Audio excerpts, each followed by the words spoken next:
Yeah, spit it out. Now again.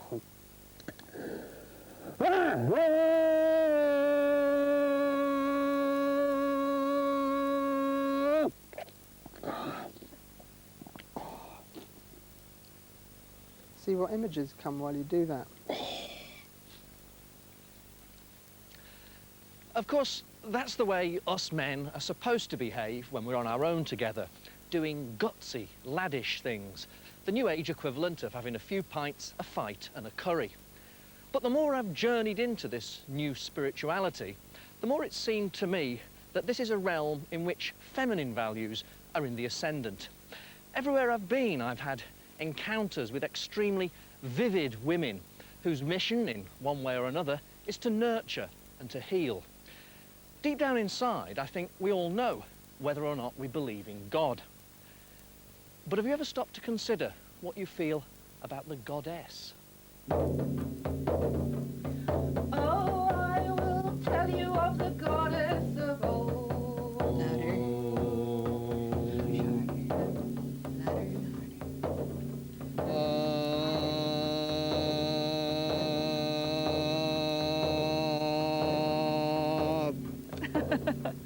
Okay, that's lovely. I think we can even, that's probably enough. It's going to give it a sense of purpose to come to you in a love potion. It's a good recipe. It's as recommended by the consumer magazine, Witch. I have it from astrologers that the big shift will take place next February, and some form of strange separation will take place, which I'm not sure about yet, how that will manifest. But I think there'll be those who believe and definitely those who do not. If you keep that question in mind, should I stay with it or should I go? You phrase that in your mind, and then give those a bit of a shuffle and take out 3 rune stones.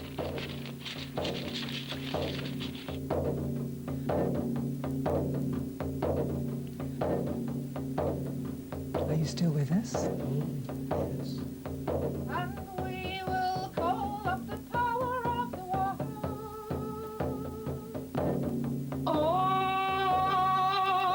Olden! Hail Sir Odin, mighty Dreichten, master of life and death. Vote wise winner of runes, we hail thee by fire, by ice. From there where time meets space, we call thee forth in Midgard's ring. Odin,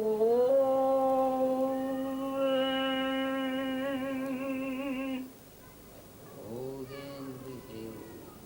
In the temple she's built in the basement of her Edwardian terrace house in Tufnell Park, Freya and her fellow pagans worship the Viking god Odin. That must be nice for the neighbours.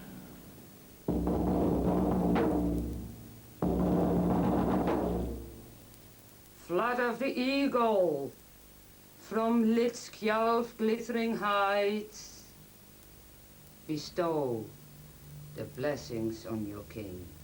Swing your hammer high, all Midgard's warder, all mankind's friend. Lift your bright lightning above, hallow with hammer's might.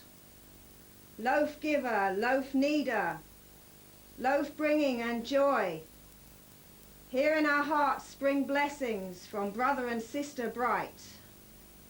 We hail thee, high ones, mighty god folk, gathered from Asgard's halls.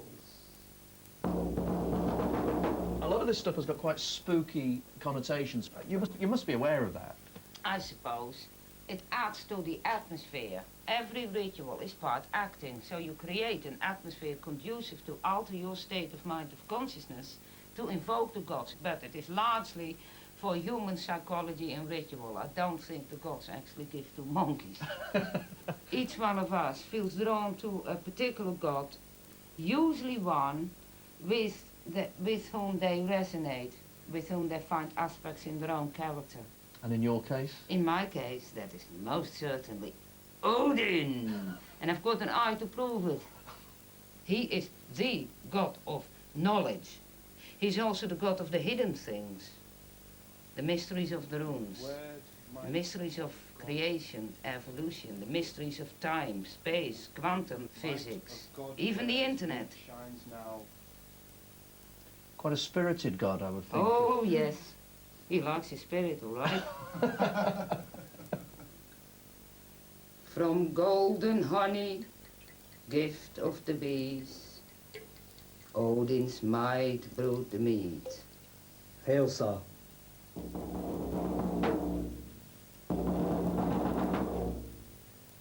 Elsa. You're only really a true initiated Odinist if you have gained the Eos Galagrimson Dracht in het Spia Award. It means drinking until you throw up.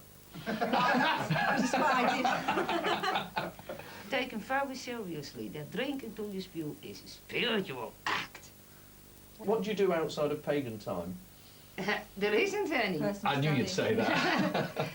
And you can't divorce this.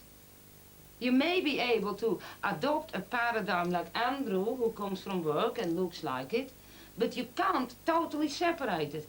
This is not a religion only on a Wednesday. No, fair This is a religion that is 24 hours a day. You live it, you breathe it, you are with it. Is it important for you that you're connecting with myths that are very ancient? Yes, because on a psychological level they're true in any time. Just the outer form changes. What we do is extrapolate and update 10th century concepts into 20th century concepts. Whereas Odin, as Lord of the Runes, is obviously the god of writing, nowadays he is the god of computers. Whereas once the wolf was seen as the evil, malignant forces of nature, of earthquake, destruction, nowadays you could look upon the force of the wolf as the pollution, or even nuclear radiation.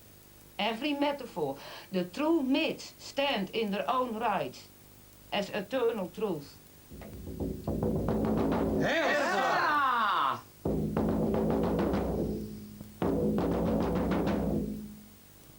With every religion, inevitably, sooner or later, the question crops up, now what good is it to society as a whole? What do you offer the world? Yeah?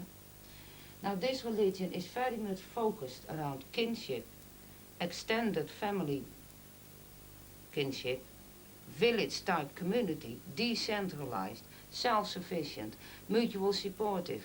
One of the things that personally appalled me in this country, I have to say, is the way old people are just chucked on the scrap heap and not taken care of. They freeze, they starve, they're ill for 2-3 days. That is appalling. That for me is personally an issue, but I will see addressed within this religion. Elder kin needs respected and cared for. And the youngsters have to be given a better outlook than life on the dole queue and crime. They should be taught the old craft.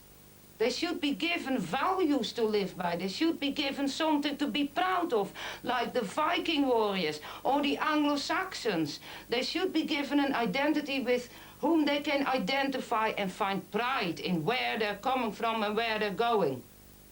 That is what we offer to the world as Asa True. A sense of self-esteem and respect for one's kin. This is a subversive version of Back to Basics, basically. Yeah. As the gods have given, so we return the gift.